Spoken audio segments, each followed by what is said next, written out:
हरियाणा के रोहतक से लेंगे खबर, जहां महिला कांग्रेस कार्यकर्ता हिमानी नरवाल की हत्याकांड का यह मामला, जिसमें पहली गिरफ्तारी हो चुकी है। बहादुरगढ़ के नजदीक के गांव का रहने वाला है आरोपी, जिसे गिरफ्तार किया गया है। अभी कुछ और आरोपियों को धर दबोचे जाने की पूरी तैयारी है। कई टीमों का गठन कर दिया गया है। जिस आरोपी की गिरफ्तारी हुई है, आरोपी हिमानी नरवाल को काफी वक्त से जानता था, यह निकलकर सामने आया है। आरोपी के पास से हिमानी का मोबाइल फोन और गहने भी बरामद हुए।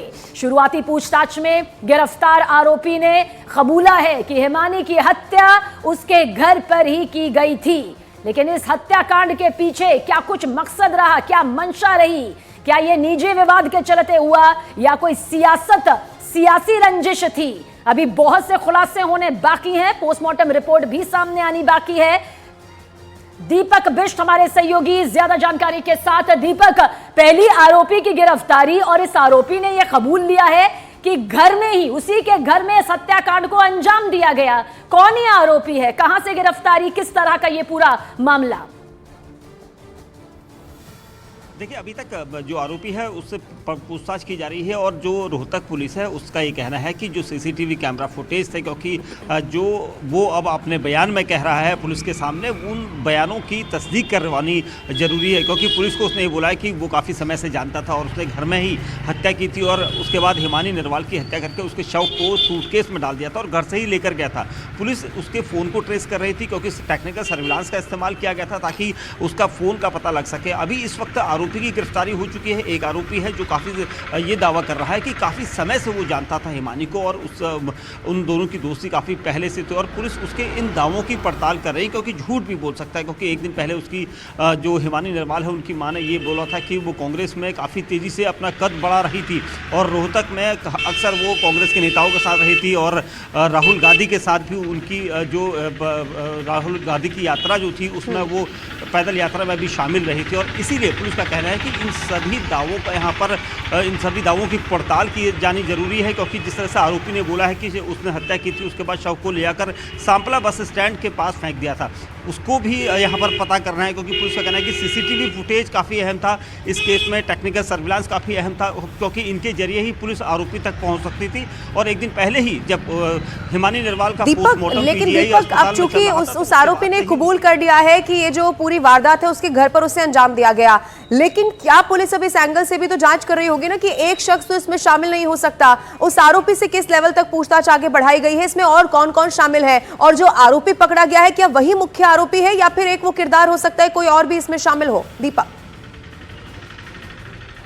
देखिए, यही एक चीज़ पता करनी है। क्योंकि हमने भी जब पुलिस अधिकारियों से पूछने की कोशिश की तो उनका ये कहना था कि अभी खुलकर नहीं बता सकते, क्योंकि यहाँ पर पड़ताल की जा रही है, उससे पूछताछ की जा रही है कि क्या वो इस पूरी कॉन्स्पिरेसी में अकेले शामिल है। क्योंकि वो कोई ये बता रहा है कि वो काफ़ी पहले से उसे जानता था, तो पुलिस उस एंगल पर अलग जाँच कर रही है। क्योंकि पुलिस इसलिए भी यहाँ पर दूसरे एंगल जाँच कर रही है क्योंकि उसकी जो माँ है, उन्होंने एक दिन पहले कहा था कि कांग्रेस के करीबी होने के और उनका कद बढ़ने की वजह से कोई इसमें शामिल भी हो सकता है, राजनीतिक रूप से शामिल हो सकता है। तो इस एंगल को भी पुलिस यहाँ पर पड़ताल कर रही है। क्योंकि जो आरोपी इस वक्त पुलिस की गिरफ्त में है, पुलिस उससे लगातार पूछताछ कर रही है, पूरा सीक्वेंस पता कर रही है कि कैसे उसने हत्या की और उसके बाद शव को किस तरीके से लेकर गया, सांपला बस स्टैंड पर शव फेंका गया, ब्रीफकेस को फेंका गया। तो ये सारे एंगल के साथ ही पुलिस ये भी पता कर रही है कि क्या किसी के इशारे पर उसने ये सब किया या नहीं। क्योंकि परिवार का जो आरोप एक दिन पहले लगातार न्यूज़ 18 इंडिया के सामने वो आरोप लगा रहे थे, तो उन आरोपों की सच्चाई को भी जानना जरूरी है और पुलिस इस पूरे एंगल की एक एक पड़ताल यहाँ पर कर रही है। और उनका कहना है कि हम कोशिश ये कर रहे हैं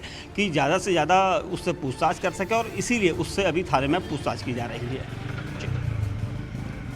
ठीक है दीपक, आप ये अहम जानकारी यहाँ पर दे रहे हैं कि किस तरह से जो पुलिस है इस पूरे मामले की इन्वेस्टिगेशन कर रही है। अब चूंकि एक आरोपी यहाँ पर पकड़ा जा चुका है, अभी और कितने किरदार इसमें शामिल रहे होंगे, इसकी कोशिश पुलिस की तरफ से है कि इसके बारे में भी मालूम कर लिया जाए। दीपक, एक जानकारी और भी सामने आई थी, अब उसमें क्या पुलिस को अभी तक मालूम चल पाया कि हत्या के बाद जो मोबाइल फोन था वो कोई और चला रहा था, यानी कि व्हाट्सएप स्टेटस कुछ अपडेट किया गया था? क्या पुलिस को गुमराह करने की कोशिश थी? क्या पुलिस को इस बारे में कुछ और पता चल पाया? दीपक,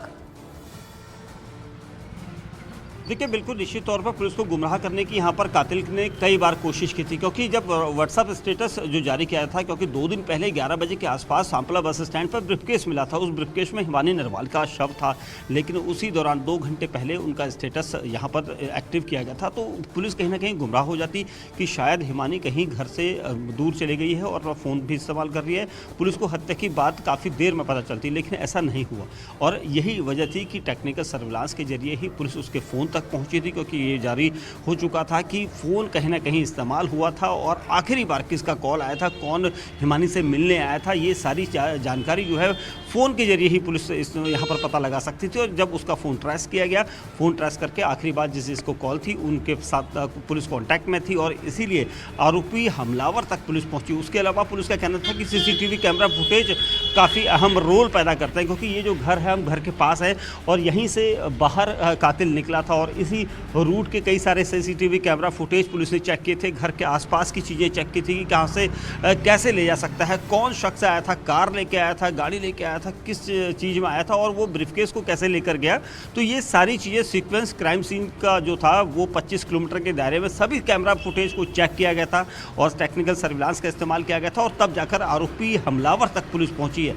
अब पुलिस ये पता लगा रही है कि क्या उसने इस पूरी वारदात को अकेले अंजाम दिया या इसके पीछे कोई दूसरे लोग भी शामिल थे, क्या कोई किसी तरह की कोई साजिश थी या नहीं, ये भी पता लगाया जाना बहुत ज़रूरी है। क्योंकि एक दिन पहले ही न्यूज़ 18 इंडिया पर उनकी मां ने ये आरोप लगाए थे कि कांग्रेस में अपना कद ऊंचा कर रही थी उनकी बेटी और हो सकता है कि उसी कद ऊंचा करने को लेकर कुछ उसके दुश्मन बन गए हों और इसीलिए उन्होंने उसकी हत्या की गई हो या उसको गायब करने के पीछे उनका हाथ हो। तो फिलहाल पुलिस इन सभी सवालों का यहाँ पर पता लगा रही है। चलिए, बहुत से सवाल ऐसे हैं जिनके जवाब अभी आने बाकी हैं। फिलहाल पोस्टमार्टम रिपोर्ट का इंतजार किया जा रहा है। शुक्रिया, नजर बनाए रखिएगा दीपक, आगे भी आपके जरिए अपडेट दर्शकों तक पहुंचाएंगे।